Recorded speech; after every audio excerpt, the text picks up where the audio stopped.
Now in our marathon of moments of inertia chapter, we go to L05, which is moment of inertia for a disk. So let's make a disk here, draw a disk and the center, and we're going to go about the center. We're going to have this thing rotate, like this. And to do this, we want to take a ribbon of mass. So we're going to go here and draw at a general R, little r, we'll call this little r, in other words, little r. And we want to find, see the ribbon here, effect, and then we're going to do an integrate, sum up all the ribbons, all the effects. So here, this ribbon has a dm. And our big R here, that's going to be capital R, gets us out to the edge here. And mass, big M, is the total mass. So we want to set this up, and we're going to do a couple of these. Let's do one about center. We'll at least do two about the center of mass, which is what we have set up here, like this, along the axis about the center of mass. And the formula is we integrate r squared dm. Now in this case we have an area, so I'll use the area density.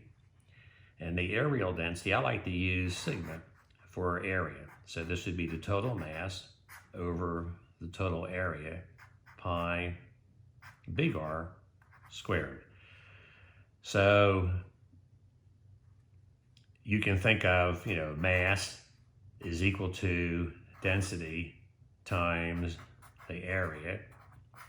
And in our case, if you want to have dm, a section of mass, a dm, we would have here multiplied by the area of that region that I have shaded.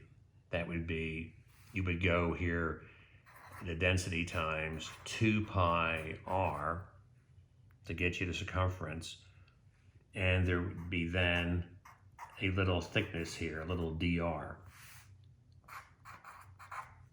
So that's the setup. So we can write this out then as as integral r squared, and then we're going to put in here, this comes in next for the dm part. So that's a sigma, and that's a 2 pi r and a dr. I would like to pull out the constants. The constants here are 2 pi sigma, 2 pi sigma. Then I have r cubed dr, and I want to integrate from 0 out into big R. So we're ready to go. This here is going to be r to the 4th over 4. And from 0 to r, that's going to be the big R to the 4th over 4. So at this point, 2 pi, we can replace for the sigma, the big M over pi big R squared. And then what's remain is this integral that we did, r to the 4th over 4. And we can see here the pi's are going to cancel out. And we're going to get here a 2 canceling out. So we're going to wind up with a 1/2. Pi's cancel out, and then we're going to have an m r squared. So that's what we're going to get. And we'll go ahead and write that down and box it off, since that's a special result that we got. 1/2 mr squared. Now, what about going, say, about an edge.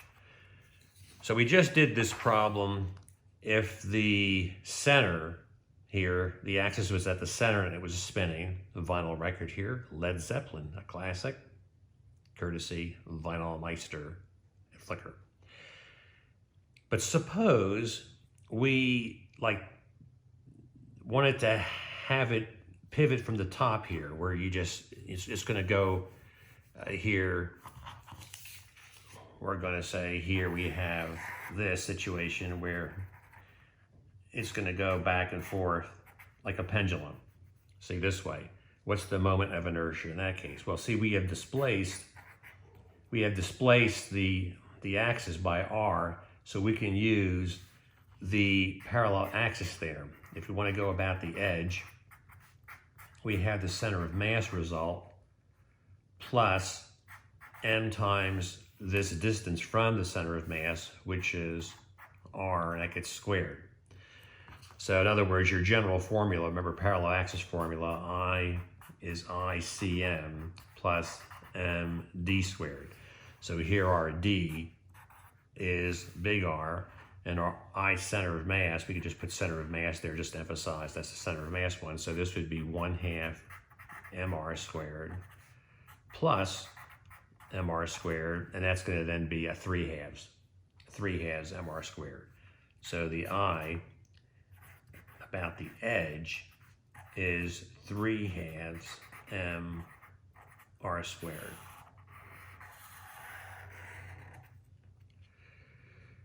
Now, what about spinning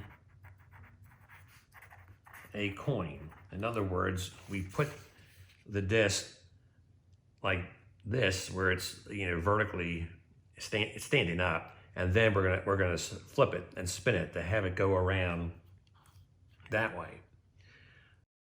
It's courtesy Sergio Buscano, Flickr. Nice picture. So in that case, we want to have an axis through here like this, and then the whole coin's going to go spinning around like that. What's the moment of inertia in that particular case?